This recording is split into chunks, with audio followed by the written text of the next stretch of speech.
Здравствуйте. Вот очередной якутский нож. Такой вот получается. Такая рукоятка. Сувель березы, пропитанная льняным маслом.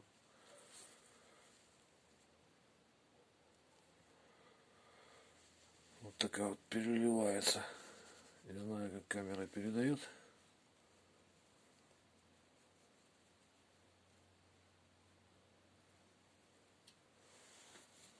Клиночек такой.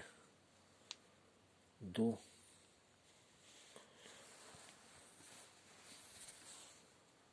На чопиках.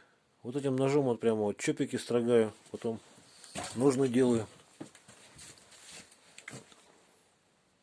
Сейчас покажу, как примерно строгает деревяшки. Вот, например, ножны. Вот такие вот снимает стружечки аккуратные.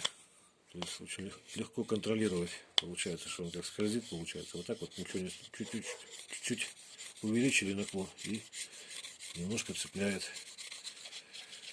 И вот так вот подстругиваете как бы им все вот это вот дело. То есть по деревяшке работает прям замечательно. Так. Если вот есть, допустим, у товарища тоже якутский нож, то вот поправить можно друг об друга их. Просто вот так вот, таким вот образом. Друг об друга. По плоскости.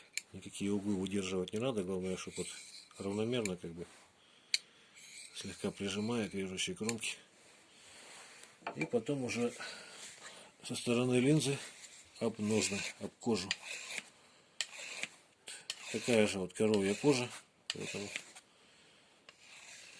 таким вот образом от начала до конца ведете вот так вот, и все просто.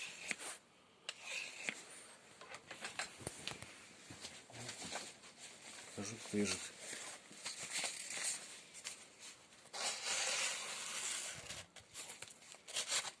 Примерно видно, да? В общем, всего доброго, до свидания.